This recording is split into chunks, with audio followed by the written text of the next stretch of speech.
Today, I want to talk to you about storytelling, which we just heard a little hint of why that is so exciting, why storytelling is so wonderful for marketing. And actually, that last talk was just fantastic for setting up what I'm going to talk to you about today.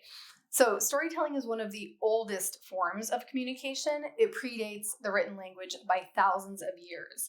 And because of that, we are actually neurologically wired for stories. We've evolved as storytellers.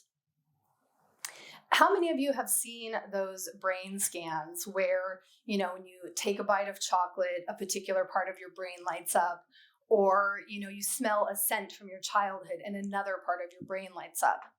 Well, when we are engaged in the storytelling process, that neural activity increases fivefold.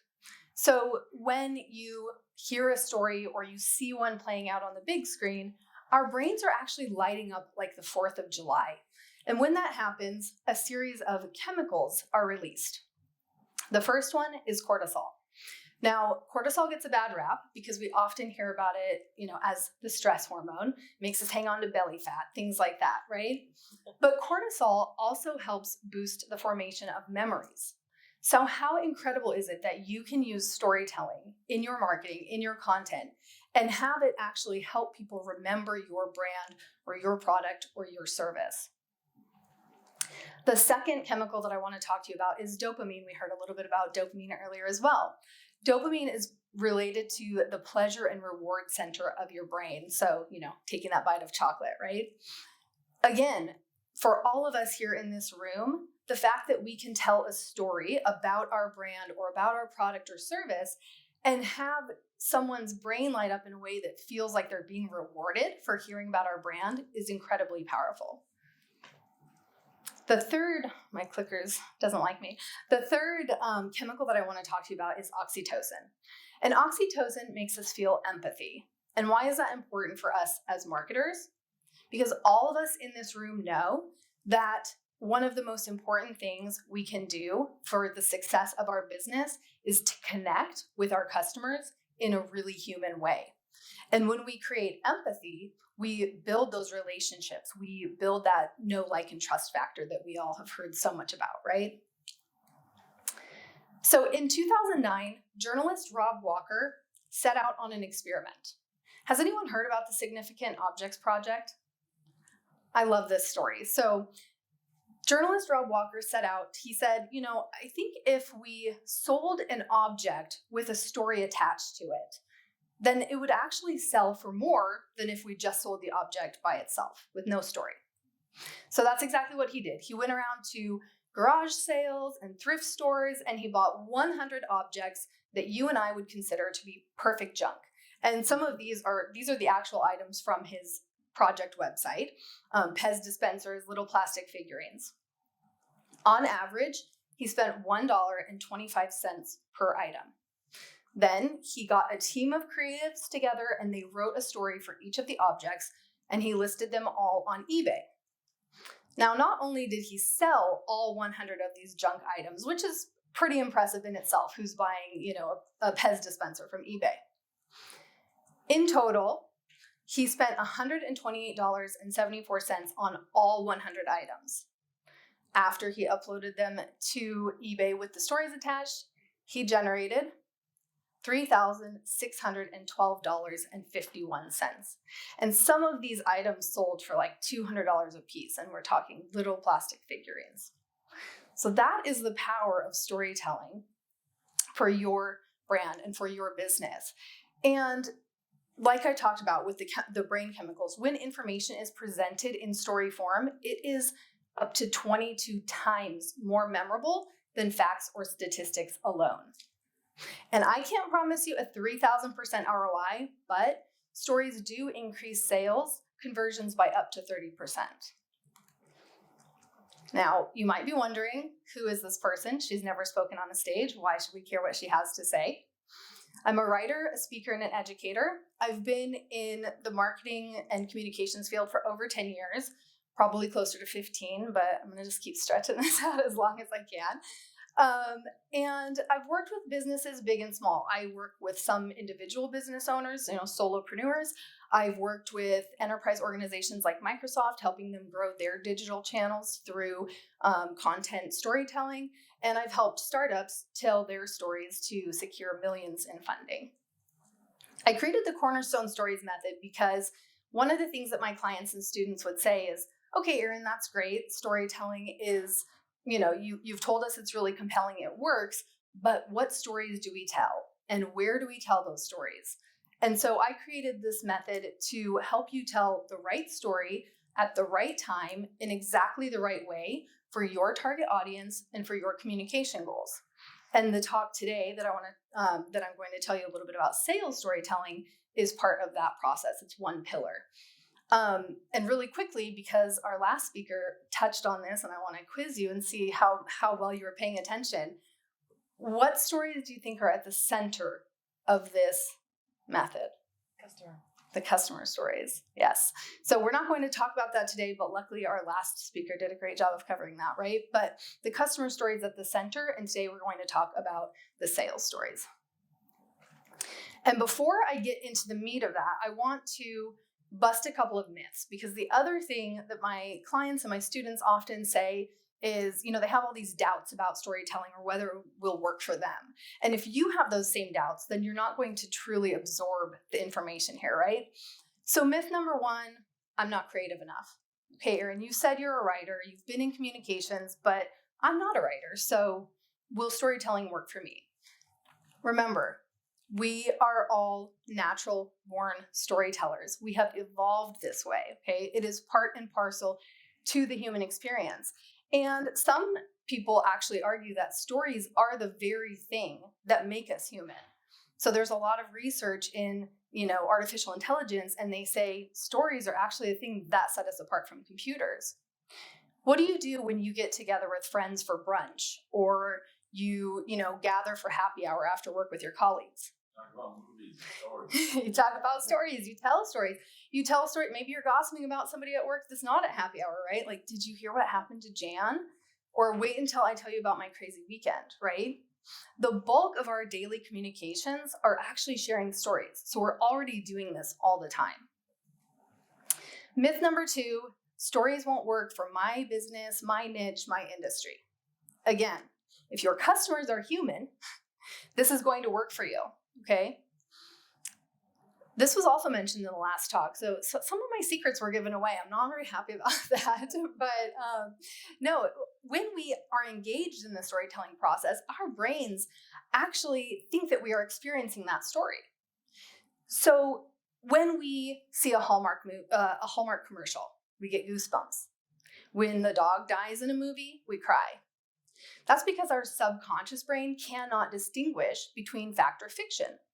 Our subconscious brain thinks we are in that story. And that is incredibly powerful if you can use stories to create a physiological response in your customers. And finally, myth number three, I need a big audience. When we hear, this buzzword, storytelling, because it is kind of, everywhere now, what do we hear about? We hear about Disney Pixar, right? And the TED Talk that the Disney Pixar guys do. And we hear about Progressive's big digital, storytelling campaign, because they're genius with flow and all of the characters they've built, right, for that brand. But the truth is that storytelling works with one-on-one conversations with your prospects. It works in networking, events, and it works on stages like this. And not only that, but stories can actually help you grow your audience because it can help you connect with them, right? You can create that brand awareness through telling stories that people say, hey, that got my attention. I love what they're doing. I empathize with that, right? Our good old friend oxytocin. And so they become part of our community. Now, I'm not actually going to talk about connection stories and brand awareness at the top of the funnel today, because we all know that is a really big conversation, right? Building brand awareness, the daily social media content, blog posts, things like that. And I really want to focus on helping us move people through the funnel. So today we're going to look at the middle of funnel activities and the bottom of funnel activities. So in order to generate interest in your brand, in your business, we want to tell what's possible stories. These are really, not the most creative names, but I don't like to overcomplicate things. Like, let's just call them what they are, okay? And then when we build desire for our product or service over the competition, I call those education stories. And finally, when we want to drive the customer across the finish line, get them off the fence, help them make a decision, we tell them success stories. And I'm going to go into each one of these throughout the rest of the presentation. Okay, so what are what's possible stories? What's possible stories paint a picture for your customer or your client about what is possible for them on the other side of working with you, right? On the other side of, your product or your service. These are very aspirational stories. And just as a reminder, we're just building interest right now in what your offer is. So they've come into the funnel. Maybe you're doing an email marketing campaign. Maybe it's an ad campaign, and they've already had some of those other touch points. So let's just do a little exercise together. If you want to close your eyes, you can. Imagine a Gatorade commercial. We've all seen a Gatorade commercial. And even if you can't recall an exact commercial you've seen for the brand, I bet you can conjure a pretty good image of what that looks like. Does anybody want to? So I've seen dozens of Gatorade commercials where there's a person who is in a gym, they are actively sweating, they are shredded, and at some point they are either taking a drink of Gatorade or taking the little candy size gummy right. Gatorade things. The electrolytes, the shot. That boost that they needed to push towards the end of the workout. Yep. Exactly. And I bet we all have a very similar image in our heads, right? Somebody covered in sweat, crossing a finish line after a grueling marathon, lifting a heavy weight, reaching a new max in the gym. Gatorade isn't telling you about their ingredients, their nutritional content. They're not telling you how many flavors they have or how much it costs per bottle. They're painting a picture of what's possible for you, the aspiring athlete, when you've got Gatorade in your corner, right? The North Face does an excellent job of storytelling as well. Their YouTube channel has videos with millions of views, and most of those videos don't even talk about the products. You'll see the logo maybe on a coat, on a snowboard in passing, but the videos are really, short documentaries of someone skiing down the face of a mountain or camping on the side of a cliff. And it talks to the, outdoor adventurer in you. And the next time you want to go camping or, take your kids skiing, you're going to think about the North Face. I also wanted to talk about Habitat for Humanity because I did tell you that this works for any industry, right? And we've been talking about some pretty big consumer brands, but Habitat for Humanity, a nonprofit, nonprofits thrive on storytelling, okay? And in actuality, they do direct marketing with really moving stories. But Habitat for Humanity is not painting a picture of what's possible for you, the consumer. Instead, they're painting a picture of what's possible for a family in need with your donation dollars or your volunteer time, right? They're showing you that this family is in a 1-bedroom apartment. They don't have room, to eat together around the dining room table. But with your donation of time or money, they can build a home for this family. And they have a place to do their homework and eat together, right? So this really does work for anything that you are promoting, any industry you're in. So I do have another exercise for us because I love making you guys talk. But again, let's think about a commercial, or maybe it's a full page, glossy advertisement, right? For each of these car makes, we've got Jaguar, Subaru, and Dodge. Each of these is going to have a very different environment, right? A very different backdrop for where they are driving. We're going to have very different drivers who are dressed in very different ways. Okay, so where do you think the Jaguar commercial is going to take place? What does that environment look like? Like the drop top, some like middle-aged man. The Audubon or something like that, right?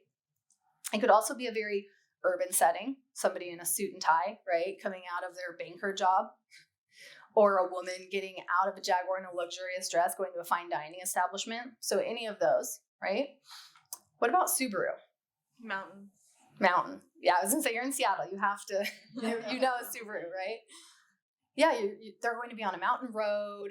People are wearing a puffer vest in Keens, very Pacific Northwest, right? There's probably a bike on the back or a canoe on top. And what about Dodge? Truck.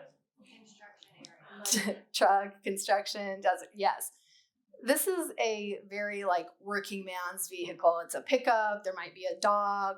It's towing something really heavy, a trailer, something like that, right? This is not an accident that we all have these same images in our head, these same stories about these car makes. They have told these stories very intentionally over and over again so that we know the story of Subaru. And we know what story it reaffirms about ourselves if we drive one of these cars, right? I have a friend with a Subaru and she's obsessed with it. And she told me, you can use my picture, a picture of my car in the presentation. So how do you go about telling these what's possible stories? I've got a few prompts for you because, again, you don't have to be a super creative to use storytelling. You can just follow some basic storytelling structures. One, what does your audience aspire to be, to have, or to do? Because we have to get the before. We have to get the once upon a time, right? Highlight what life looks like before and after your solution. Okay. Oh, did I skip? Oh yeah, no, sorry. I think I told you. What does your audience aspire to be, to have, or to do? That's painting the picture of what's possible. Sorry, I jumped ahead. Highlight what life looks like before and after your solution. This is where we get the once upon a time and the happily ever after, because every story has a beginning and an end, right? Tell the story of overcoming a pain point or reaching a goal. So this gives us that nice story arc, gives us some detail for the middle of the story. All right, let's talk about education stories. So how do we generate desire for your solution over the competition's? We have to do a little bit more than sort of this aspirational marketing. Now we have to start telling people what makes your solution different, what makes it unique, what makes it valuable. The truth is we've always learned through stories. So from childhood, through fairy tales and fables, we learned that we had to pitch in and do our part if we wanted to reap the rewards. The little red hen tells us, if you don't help make the bread, you don't get to eat the bread, right? And the boy who cried wolf says, that teaches you the consequences of lying. If you keep lying enough, when you do tell the truth, nobody's going to believe you. But for little tykes, the idea of consequences is pretty foreign. They don't really understand, right, what a consequence is. But they do if we illustrate it to them through a simple story. And it doesn't end there. If you didn't like math in high school or college, I remember taking calculus, and when all of these, symbols and letters and things start getting introduced into the equation, and you're like, what does all of this mean? They help us to understand these really abstract ideas with story problems. Here's how this complex abstract idea actually, takes place. Here's the context for it. Here's how it helps us in our real lives, which I haven't used calculus since, but still. So here's how education stories pay off. Let's bring it around to the consumer side of things, because that's why we're all here, right? If you've ever gone shopping for a diamond, or you've gone to a jeweler hoping someone would shop for a diamond for you, you know that the salesperson is going to take out a piece of black fabric, probably something velvety. They're going to put a few different diamonds out, and they're going to start educating you on how to choose the right diamond. They're going to tell you maybe a little bit about the history of diamonds. They're going to tell you how diamonds are formed and how that formation makes them the most unique and rare, right? They're like a snowflake. No two diamonds are alike. And they might start telling you about master diamond cutters and how they can bring out the most, beautiful in any stone. And they do this through teaching you the 4 C's, right? Color, cut, clarity, and carat. I see people mouthing it. They know. Have you shopped for a diamond? I won't. Okay. And the best color, the best cut, the best clarity, and the biggest carat gets you the 5th and hidden C, cost, right? Because the right diamond cost the most. You can use education stories to elevate the perceived value of your product or service in the same way. Because who made up this rating system? Tiffany. Right. Yes. The diamond industry, right? So finally, let's talk about success stories, because we've moved through the funnel. We've helped, first we got people into the funnel by connecting with them. Then we've generated interest for what we have to offer. We built desire through educating them a little bit more. Now we want to get them off the fence. We want them to make a decision. And how do we do that? With success stories, which you might think about them as testimonials, but I'm going to make a distinction between those. So who do you trust more? One, food reviewer, restaurant critic, one movie reviewer, or 300 of your neighbors on Yelp. Okay.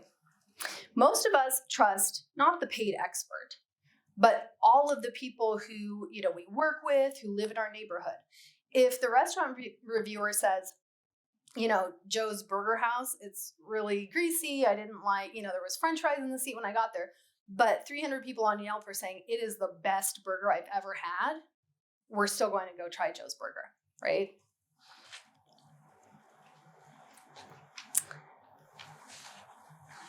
So 83% of people trust reviews more than advertising. And that's not really surprising, right? Because Joe could advertise his burger to you, and of course he's going to say it's the best because he wants you to come buy it and he'll make money off of it, right? But if your coworkers are all raving about this burger, then you want to go try it too, right? 91% of millennials, who are our biggest consumer base, trust reviews as much as they do recommendations from family and friends. This is pretty surprising to me because, they are trusting the word of a stranger on the internet as much as their sister's word, right? And 90% of consumers need 10 or fewer reviews to form a decision about your business. So if I scared you talking about 300 Yelp reviews and you thought, great, now I have to go out and make sure that I have all of these reviews on Yelp and Facebook, all you need is to curate a handful, just a few really strong success stories that you can use on your sales pages, in your campaigns, things like that. So I told you that a testimonial and a success story, I look at those a little bit differently, right? I think about a success story as sort of a love child between a testimonial and a case study, okay? A testimonial is fine. They say something nice about your business. They review it in, some positive words, but it's not structured as a story necessarily, right? Unless the person reviewing is, they really like to go into detail and say, this is how this is what I got out of it. So what I do is I worked with a career coach named Kristen, and she came to me and she said, I have all of these followers on LinkedIn. I get really good engagement on there, but nobody's buying anything from me. Nobody's buying my career coaching. So can you help me create some content that actually gets people buying? Because that's why we're in business, right? We got to make money to keep the business going. So she came to me with, we sat down and we did what I call a story audit. And I said, bring some of your content now. We'll rework it. We'll turn it into more compelling stories. So this is the testimonial before. It says, Krista is great to work with. She knows her stuff and helps you get results. Highly recommend. There's nothing wrong with this. It's not a negative review, right? It's nice words, but it's lacking some detail. We don't really know what kind of results, right? So at the end of our story audit, this is what we had. And of course, we always get permission. We go work with the customer who left the testimonial, right? We don't just make up stuff about it. Before working with Krista, I had no LinkedIn profile, a resume that was 19 years old, and no idea where to start with my job search. In just 4 weeks, she helped me get aligned with all of that, and I landed a great job. So what are some of the first things you see, that are different? What stand out to you between these two? I mean, the second one is clearly more compelling, but why do we think that is? Specific detail. Specific detail paints a picture, right? I think it illustrates, like we were talking about yesterday, like the arc of like where they were, where they didn't even know where they needed to go, and then how it ended. Yeah, definitely has the story arc. It has the once upon a time and the happily ever after, right? And like you said, it paints some of those, beautiful details. It paints a picture, and it also helps us to see, it answers some of our questions. If you have a resume that's 5 years old and you feel like that's helpless, like you're hopeless, it's been 5 years since I've even looked at this thing, but this one is 19 years old. There's hope for me, right? So these kind of details are really important in our success stories. And these can appear, like I said, at the bottom of a sales page, near the end of your email campaign. We're really driving home trust here.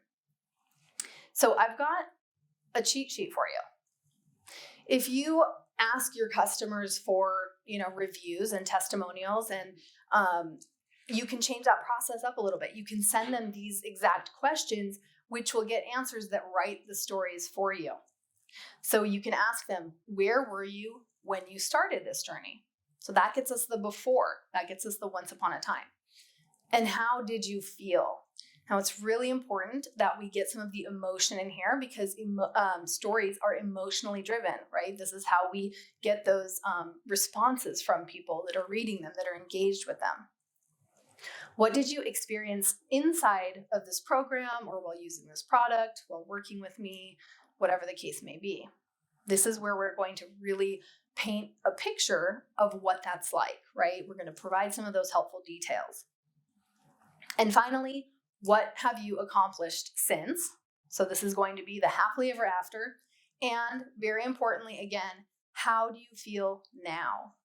Because we got to get that emotion in there, but also we don't want to just have negative emotions, right? That happened in the beginning. What was the fear or the pain or the frustration you were feeling? We've got to end on a happy note. Now I feel less stressed. I feel so excited. I got a job, right? So people love stories.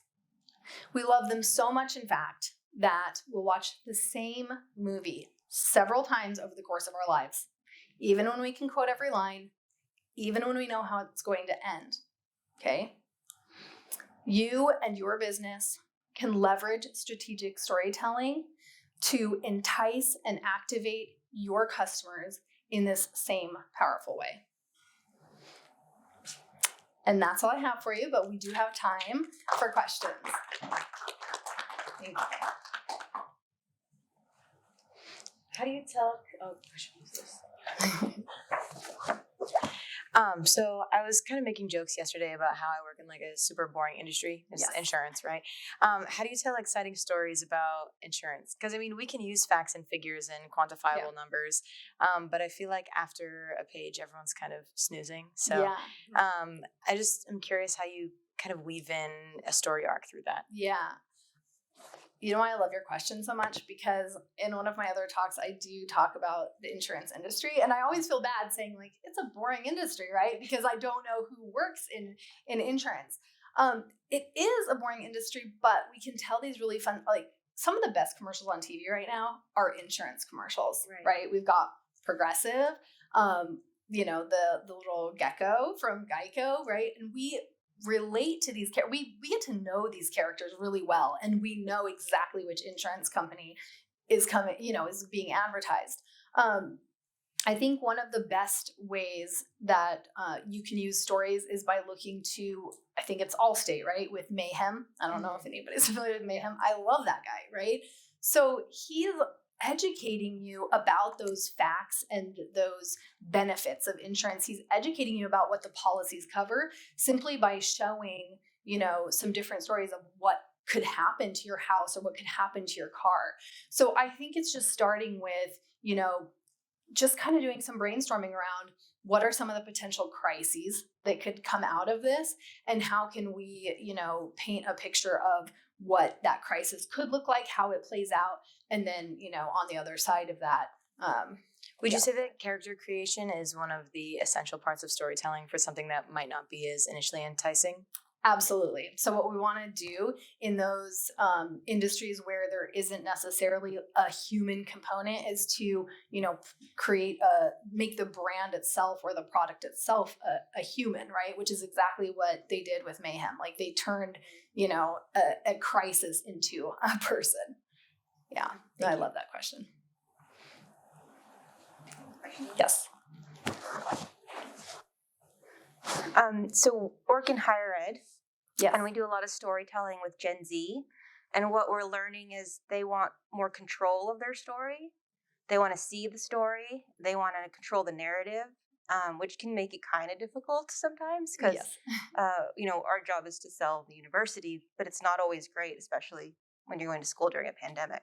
Yeah.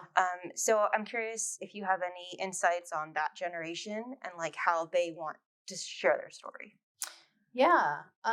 Well, can you give me just what is your role, I guess? So I help with storytelling for admissions. So I feature a lot of current students and alumni, and we repurpose those to share with potential students. Okay. I mean, the first thing that comes to mind, obviously, is TikTok because that's where everybody is, right? So I think the storytelling process is a co-creative one, right? So when I'm telling a story, you are also, thinking about that story, living that story. And then, I mentioned earlier how when we get together for brunch, we are sharing stories. And what happens when somebody says, hey, this happened to me over the weekend, we go, oh my gosh, when you're done with your story, I got to tell you what happened to me because it reminds us, right? It makes us think of a story. So I think really leaning into that co-creative piece, and for marketing, it could be user-generated content.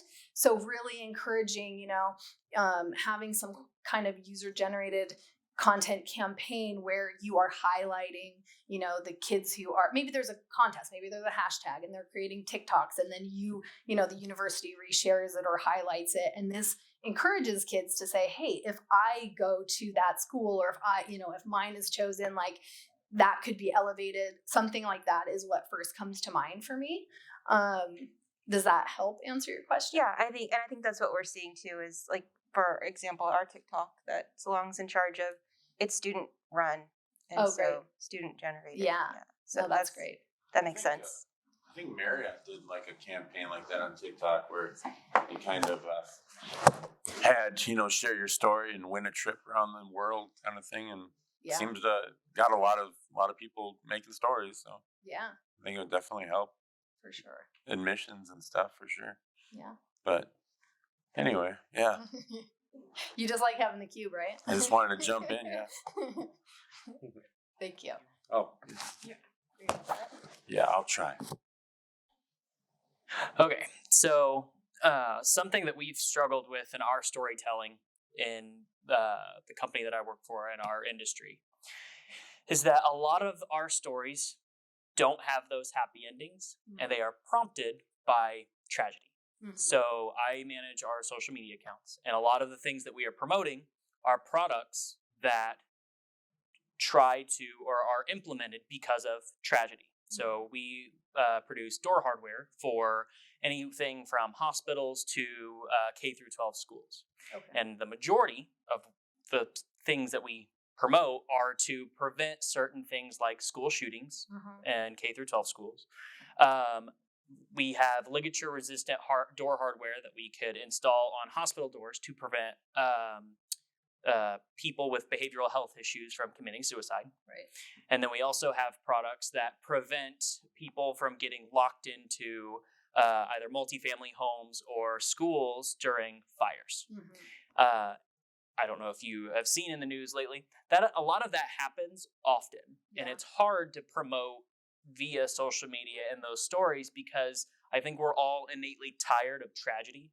We're all tired of the 3 years of being locked up and, quarantine. So we're finding that it's difficult to tell those positive stories because a lot of our stories are prompted by that tragedy. Mm-hmm. So do you have recommendations on how to take those, tragic stories and, make them to where we can still take that empathetic approach and connect with people who are interested in what we have to offer without necessarily highlighting all of those really just sad or unfortunate details?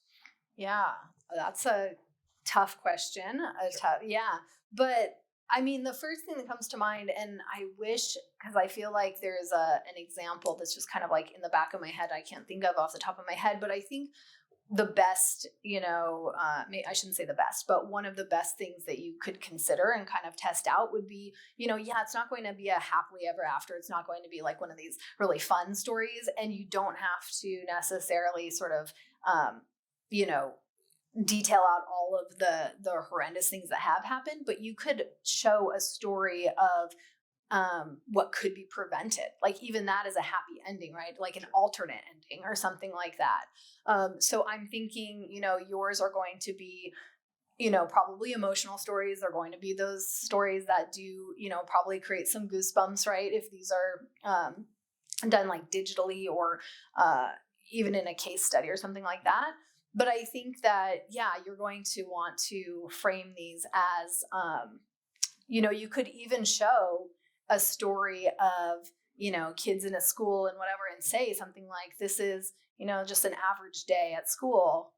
And that's because, right? Like those things didn't happen, and you're just sort of alluding to it. And the happily ever after is just that it was just an ordinary day and nothing happened, right? So I think that your happily ever afters are going to be more focused on the prevention or what didn't happen almost. So it's pretty interesting story structure, actually. I don't know if that helps at all. I'll try to think of an example, because I know there's something that I'm thinking of similar to that was done in a sort of like 3-minute documentary type of film, but I can't think of it off the top of my head.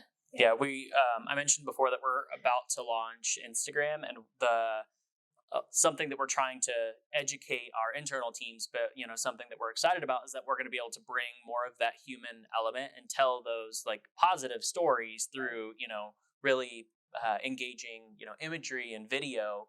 I think the challenge that we face now with our current social channels and then our email strategy is that everything that we're promoting when it comes to those like preventional things, it's people, I guess, have a hard time connecting with, the trends that are going on now.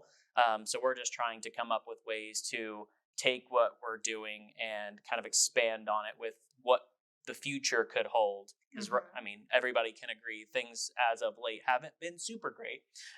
So yeah, we're just trying to improve our storytelling to connect with everybody, because a lot of what we're getting right now is not finding a lot of engagement, because we're still unfortunately talking about things like the pandemic or tragedy. So I think another thing to consider is who here knows about Humans of New York on Facebook? Yeah, everybody, right? So Humans of New York, Brandon, I think his name is, who created it, he just started going out onto the streets of New York and like interviewing people and telling these stories of just everyday folks. And it caught on like wildfire, right? He has a book and millions of followers. And these are just everyday stories from everyday, people, the guy on the corner who sells sandwiches or whatever.